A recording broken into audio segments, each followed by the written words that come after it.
Hello students, मैं अंजलि पयाल स्वागत करती हूँ आपका आईसीटी वर्चुअल क्लासरूम देहरादून से। कैसे हैं आप सब लोग? उम्मीद करती हूँ आप सब लोग अच्छे होंगे और अपनी लाइफ में बहुत बेहतर कुछ कर रहे हैं। आज हम बात कर रहे हैं क्लास 12th की केमिस्ट्री की, और जैसा कि आप लोग जहाँ चैप्टर यहाँ पे आपका चल रहा है, लास्ट सेशन में हमने वेपर प्रेशर पर बात की, सोल्यूशन के किसी भी लिक्विड के या किसी भी चीज के आपके वाष्प दाब क्या होता है, क्या उस पर बात की थी। आज के सेशन में हम लोग वाष्प दाब में ही एक इम्पॉर्टेंट आपका लॉ बनता है जिसको राउल्ट्स लॉ कहा जाता है, यानी कि राउल्ट का नियम, है ना। तो उसको समझने से पहले हम लोग वेपर प्रेशर यानी कि वाष्प दाब पर एक बार फिर से बात कर लेते हैं ना। वाष्प दाब आपका होता क्या? तो यहाँ पर सपोज आपने कोई कंटेनर लिया है ना, आपके पास ये बीकर है। इस बीकर में आपने पानी हमारे पास सपोज, ठीक है, ये हमने यहाँ पानी रख दिया है, इसमें पानी है।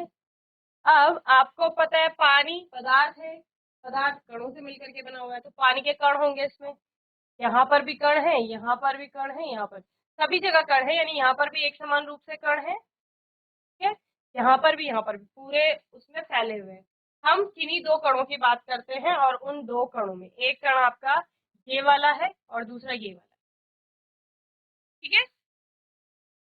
एक कण पर जो अन्य कण बल लगा रहे हैं वो कहाँ कहाँ से लगा रहे हैं? यहाँ से, यहाँ से, यहाँ से, यहाँ से, ठीक है, इधर से लगा रहे हैं। अगर इस कण की बात करेंगे तो इस पर फोर्स चारों डायरेक्शन से लग रहा है, ये बीच में है, ये आपका सतह का कण है, ठीक है, और इसको कहा जाता है स्थूल। 11th में पढ़ा है हमने, ठीक है, सतह और स्थूल। तो सतह के कण पर जो फोर्स लग रहा है वो एज कंपेयर टू स्थूल के कण से कम लग रहा है ना। ये बल्क में जो पार्टिकल है उस पे उतना फोर्स, बहुत ज्यादा फोर्स लग रहा है, जबकि उसकी तुलना में सरफेस में जो पार्टिकल है उससे कम लग रहा है, ठीक है। अब यहाँ पर जो पार्टिकल है इसमें एक प्रकार की सतह की ऊर्जा भी होती है, आपने पढ़ा है ना, सरफेस टेंशन वहां पर देखने को मिलता है, क्योंकि हम उसमें ऊर्जा की बात कर रहे हैं कि उसमें ऊर्जा है। तो जब भी अगर आप लोग इसको थोड़ा एनर्जी देंगे तो ये भागने का प्रयास करेगा ना। भागने से तात्पर्य है कि ये अवस्था में परिवर्तन लाए। तो वाष्प दाब क्या है? वाष्प दाब है कि जब आपने इसको हीट दी, सपोज आपने टेम्परेचर दिया इसको, तो टेम्परेचर देने से ये वाले पार्टिकल जो है यानी जो सतह पर कण है, ये सारे कण क्या हो जाएंगे? आपके वाष्प में परिवर्तित होना शुरू कर, ठीक है, भाप में बदलना शुरू करेंगे। अभी मैं क्या करती हूँ, मैं इसके ऊपर एक ढक्कन लगा देती हूँ, बंद कर देते हैं, ठीक है। बंद करने से क्या होगा आपका कि यहाँ से पानी जो है वो भाप में, और यहाँ टकरा करके वो भाप वापस पानी में बदल रही है। तो वाष्प दाब क्या है? ये जो भाप है ये वापस इस पानी के कण में कितना आपका प्रेशर एग्जर्ट, तो पानी ऊपर की सतह है वहां पर जितना दाब बनाएगी वाष्प, वही वाष्प दाब है। तो वाष्प दाब के, जब आप वाष्प दाब की बात कर रहे हैं तो साम्यावस्था पे आपकी वाष्पन की दर और संघनन की दर, वाष्पन की दर क्या है? जब आपका वाष्पन की दर आपकी क्या है? जब आपका यहाँ पर जो द्रव है वो वाष्प में बदल रहा है, उसकी जो दर है। और संघनन क्या है? जब जो द्रव है आपका वो गैस में बदल रहा है, जबकि जो द्रव गैस है जब वो वापस द्रव में बदल हो रहा है ना, वहां पर गैस लिक्विड स्टेट में आते हैं तो उसको कंडेंसेशन कहा जाता है, कंडेंस हो रही है गैस आपका, तो वहां पर संघनन की दर, तो दोनों दर बराबर हो जाएगी, साम्यावस्था उसे कहा जाता है। तो साम्यावस्था पर आपका जो वाष्प है वो लिक्विड की सरफेस पर जितना दबाव बना रही है वही क्या है? आपकी वाष्प दाब, ठीक है ना। अब इस वाष्प दाब के लिए हमने क्या बोला, हम यहाँ पर देखते हैं राउल्ट का नियम। किसका नियम देखेंगे? राउल्ट,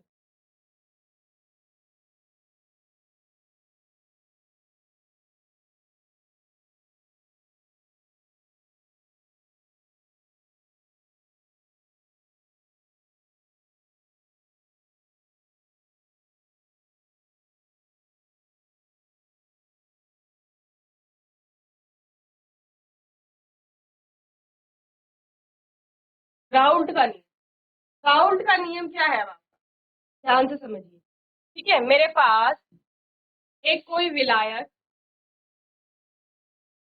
है जिसको मैं 1 से रिप्रेजेंट करता कोई सॉल्वेंट है जिसको मैं 1 बोल रही हूँ, ठीक है, और एक कोई मेरे पास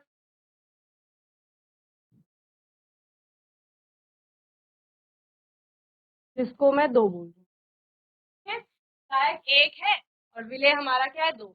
नंबर 2 नहीं, 2 से मैं उसको रिप्रेजेंट करी, ए बी भी आप रख सकते हैं कि ये सॉल्वेंट ए है आपके पास और सोल्यूट जो है वो क्या है बी हो जाएगा, तो सॉल्वेंट है ये आपका सोल्यूट। क्लियर। यहाँ पर हमने क्या किया, हमने जो सॉल्वेंट है वो गर्म करना है, ठीक है। ये वाष्प दाब की बात करेंगे हम कि विलायक का वाष्प दाब कितना होगा। तो हम मान लेते हैं शुद्ध अवस्था में, शुद्ध अवस्था यानी जब विलायक आपका अकेले है, जैसे पानी ले रहे हैं, जब पानी आपका अकेले है तो शुद्ध अवस्था में पानी का जो वाष्प दाब है की बात हो रही है। तो यहाँ पर शुद्ध अवस्था में कोई भी जो विलायक है, विलायक का वाष्प दाब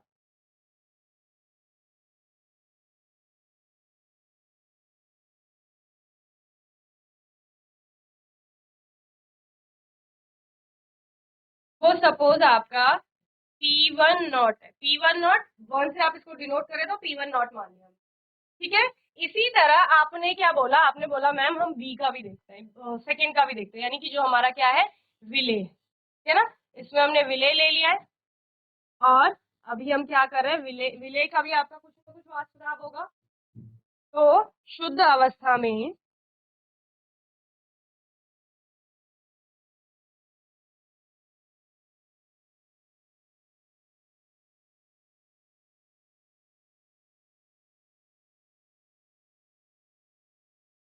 विलेय का वाष्प दाब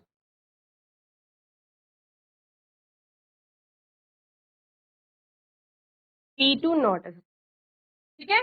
काउंट का नियम हम देख रहे हैं किसके लिए, दो वाष्पशील यानी कि वॉलेटाइल लिक्विड्स के लिए, द्रवों के लिए, ठीक है। क्या समझे इससे, ये भी वोलेटाइल है और ये भी वोलेटाइल है, यानी कि ये भी वाष्प में परिवर्तित होगा, जब टेम्परेचर बढ़ाया जाएगा इसकी भी वाष्प बनेगी, और ये वाला जो है आपका सेकंड नंबर का ये भी क्या होगा वाष्प में बदलेगा, यानी कि दोनों क्या है वाष्प। तो दोनों के हमने शुद्ध अवस्था में वाष्प दाब देख लिए, क्या क्या है, विलायक का वाष्प दाब P1 नॉट है और जो विलेय है आपका P2 उसका वाष्प दाब P2 नॉट, है ना। इस तरह से हमने दोनों के वाष्प दाब लिखी। अब हम क्या कहते हैं, हम कहते हैं कि हम विलायक और विलेय को मिला करके एक विलयन बना लेते हैं। चैप्टर क्या चल रहा है, विलयन, विलयन की बात चल रही है। तो हमने लिया यहाँ पर एक और बड़ा कंटेनर और जिसमें हमने क्या कर दिया, इसमें हमने दोनों को मिला दिया,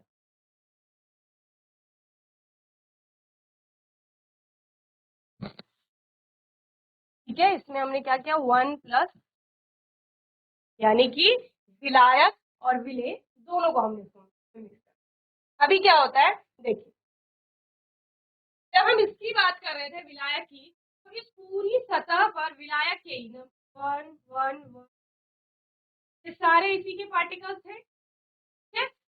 जब पानी है ग्लास में या बीकर है तो पूरी सरफेस में पानी के ही कण होंगे, है ना, कोई और चीज तो उसमें दूसरी है नहीं।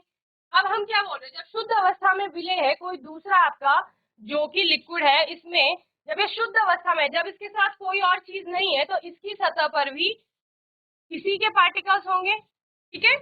अभी जब हमने दोनों को मिला दिया है, दोनों को मिला करके सोल्यूशन बन गया है आपका, तो सोल्यूशन में क्या होगा, सोल्यूशन में आपका एक के कण भी होंगे और दो के कण भी होंगे, यानी कि सतह पर,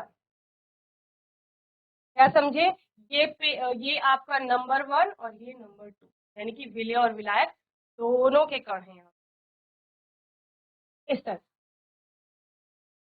अब क्या होता है, वाष्प दाब में आती है थोड़ी कमी किस तरह से आती है, यहाँ पर जो शुद्ध विलायक था उसका वाष्प दाब अधिक रहा होगा, क्यों रहा होगा, क्योंकि सरफेस पे उसके ही कण थे। अभी उसमें हमने विलेय डाल दिया तो सरफेस में विलेय के कण भी आ गए हैं, है ना। यहाँ सतह पर विलेय के कण भी आ गए हैं और वाष्पीकरण या वाष्पन जो हो रहा है वो सतह से ही हो रहा है। तो अब कितने पार्टिकल है जो वाष्प में कन्वर्ट हो रहे हैं, वो आपके कम है, ठीक है ना। अब हम मान लेते हैं विलियन में, ये विलियन बन गया है, ये क्या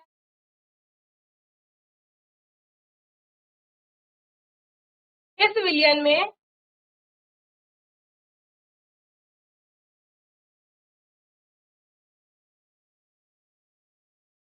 विलायक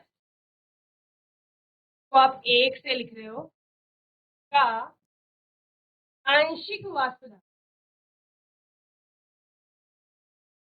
पार्शियल वेपर प्रेशर। आंशिक वाष्प दाब क्यों बोल रहे हैं? क्योंकि वहां पर आप बोलते हैं कि वाष्प दाब में थोड़ी कमी आई है, तो जो भी उसका वहां पर वाष्प दाब है विलियन में, वो हम ले लेते हैं P1। वो कितना है? P1। P1 नॉट क्या था? P1 नॉट वो था तब वो अकेले था, शुद्ध विलायक का वाष्प दाब P1 नॉट है। और विलियन में यानी कि जब आपने पानी के साथ कोई और द्रव मिला दिया है तो तब उसका वाष्प दाब क्या रहता है? तब उसका वाष्प दाब P1 है ना। यानी कि इस अवस्था में उसके कितने पार्टिकल्स हैं जो वाष्पीकृत हो रहे हैं और वहां से वो वापस इस सतह पर क्या लगा रहे हैं? दबाव लगा रहे। तो वो कितना दबाव लगा रहे? वो P1 दबाव लगा रहे। फिर हमने अब क्या बोला? विलियन में ही विलेय का भी कुछ वाष्प दाब होगा। विलियन में विलेय, जिसको आप दो कह रहे हैं, का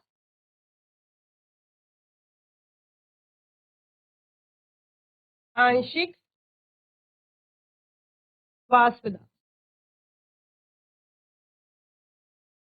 P2 है सपोज, ठीक है। अब क्या होता है? वाष्प दाब किस चीज पर निर्भर करता है? देखो, हमने क्या बोला? किसी भी चीज की का जब हम वाष्प के दाब की बात करें तो वाष्प बेसिकली क्या है? भाप। अगर आप पानी की बात करें तो भाप क्या है? अमाउंट ऑफ वाटर है ना, उसकी मात्रा है। और मात्रा यानी कि अंश, और उसे हम मोल अंश से बताएंगे। तो अगर हम वन की बात करें, विलायक की बात कर रहे हैं, तो विलायक का जो वाष्प दाब होगा वो विलायक की मात्रा पर निर्भर करेगा।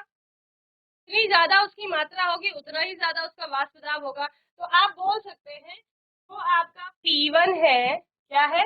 P1 है, ये डायरेक्टली प्रोपोर्शनल है X1 के। X1 जहां पर क्या है? X1 है आपका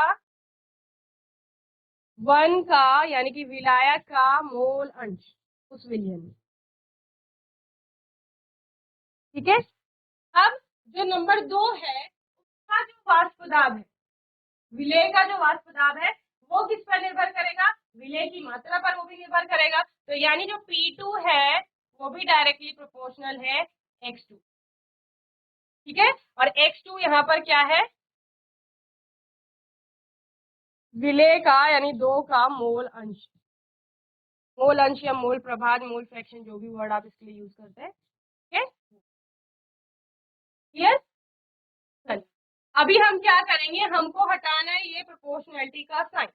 जब ये हटेगा तो आपका कोई ना कोई कांस्टेंट जरूर आएगा। तो यहाँ पर आपका कांस्टेंट आता है K। क्या होता है? P1 is equal to K into X1, ठीक है।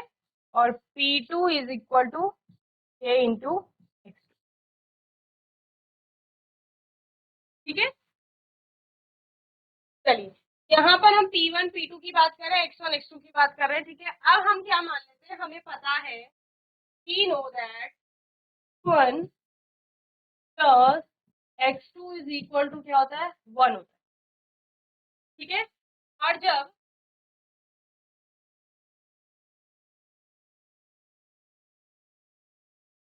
शुद्ध अवस्था में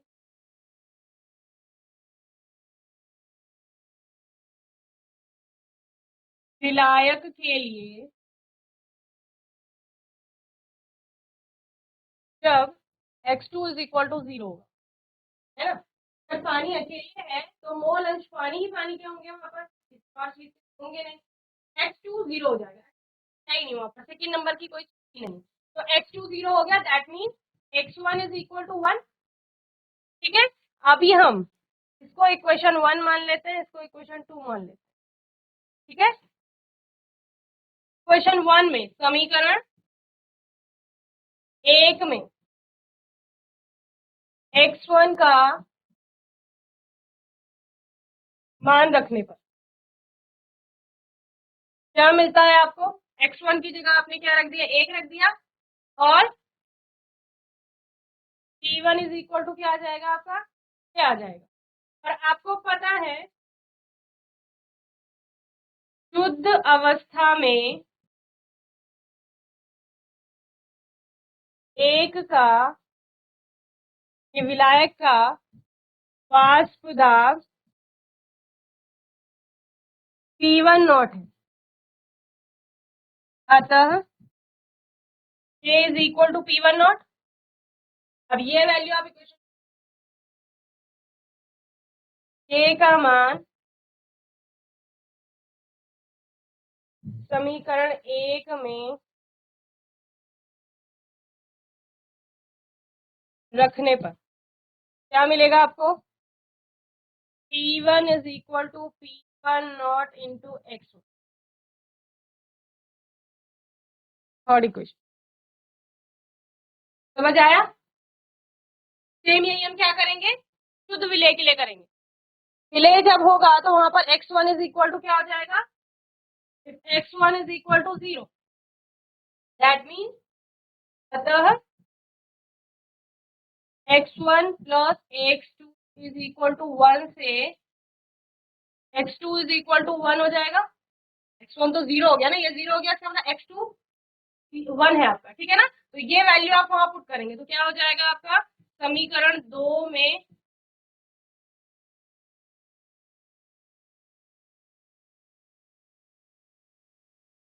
मान रखने पर हमें पता है P2 इज इक्वल टू के हो जाएगा, क्योंकि x2 तो आपका 1 हो गया, 1 यानी कि 2 इज इक्वल टू के। और हम जानते हैं शुद्ध अवस्था में विलय यानी कि जो 2 नंबर है का वाष्प दाब P2 नॉट है, ठीक है। क्या निकल के आएगा, K equal to P2 not. समीकरण 2 में यही मान रखिए,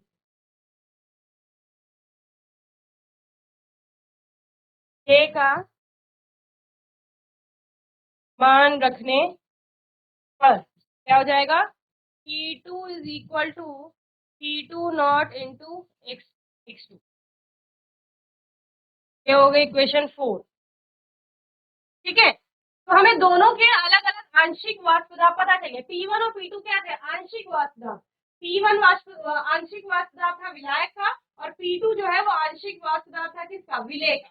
अब हम जानते हैं, देखो, जब हमें विलयन का कुल वाष्प दाब निकालना है कि इस विलयन का कुल वाष्प दाब क्या होगा, तो कुल वाष्प दाब यानी जो विलेय का वाष्प दाब है, तो आंशिक वाष्प दाब बोल रहे हैं। दूसरा विलायक का जो आंशिक वाष्प दाब है, उन दोनों को आप क्या कर लेंगे, ऐड कर लेंगे, उनका टोटल कर लेंगे, तो वो आपको विलयन का जो वाष्प दाब है वो पता चल जाएगा, ठीक है। तो विलयन का वाष्प दाब बराबर होता है विलेय धन विलायक या विलायक धन विलेय का आंशिक वाष्प दाब, ठीक है। विलयन का वाष्प दाब P total vapour pressure of equal to P1 plus P, ठीक है ना। अब समीकरण व 4 से P1 व P2 का मान रखने पर, यहाँ पर रखेंगे मान, ठीक है ना, इसको समीकरण 5 मान। सपोज 3 और 4 का मान, 3 और 4 में जो P1 और P2 का मान है वो 5 में रख दीजिए, ठीक है। P1 का मान क्या था, PT is equal to, P1 का मान था आपका P1 not into x1 plus P2 का मान था आपका P2 नॉट इंटू x2, ठीक है। x1 को हम x2 की टर्म्स में लिख सकते हैं। हम जानते हैं, क्या जानते हैं, हम जानते हैं x1 plus x2 equal to 0 होता है। तो x1 इज इक्वल टू होता है आपका x1 plus x2 is equal to 1 होता है। कितना होता है? 1। यानी कि किसी भी विलयन में उसके जितने अवयव हैं उन सभी अवयवों का मोल अंश एक का जो योग होता है वो एक के बराबर होता है। ठीक है, तो हमने बोला इस विलयन में दो ही क्योंकि उसके अवयव है, तो दोनों के जो मोल अंश है उनका जो योग होगा वो एक के बराबर होगा। तो x1 इज इक्वल टू क्या हो जाएगा? 1 माइनस x2। ठीक है, x1 का ये मान यहाँ हम पुट कर देंगे। हम क्या लिख सकते हैं? pt is equal to 1 minus x2 into P1 not. x1 का मान रख दिया 1 minus plus P2 into x2। PT के बराबर है टोटल। चलिए अभी मल्टीप्लाई कर लो P1 नॉट से 1 को, P1 not minus P1 not plus P2 not. ठीक है, क्या करेंगे? अब आप लोग यहाँ से x2 कॉमन ले लीजिए। आपका क्या हो जाएगा? Equal to P1 not plus P1 not plus P2 minus P1 not. क्या x2 आप पहले लिख लो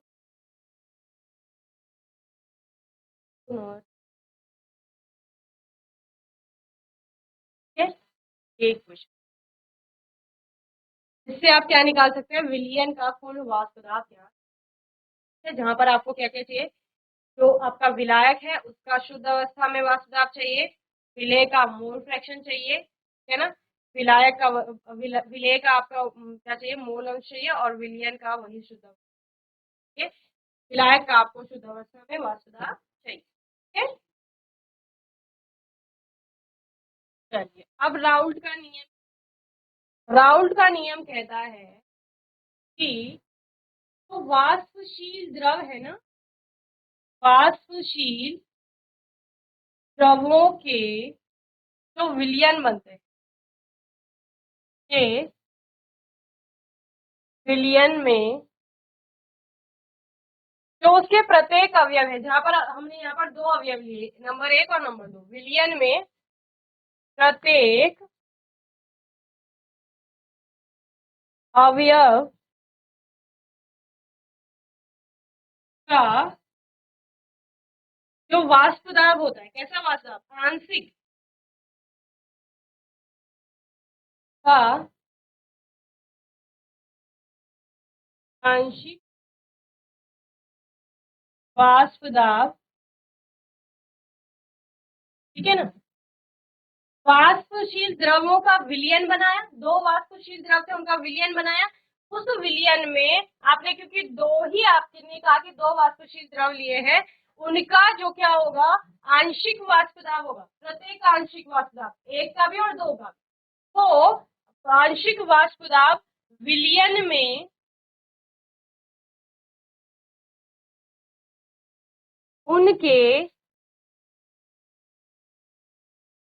मोल अंश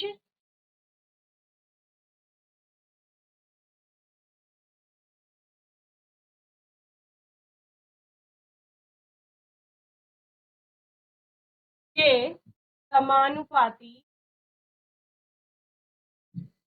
होता है। ठीक है, यही राउल्ट का नियम।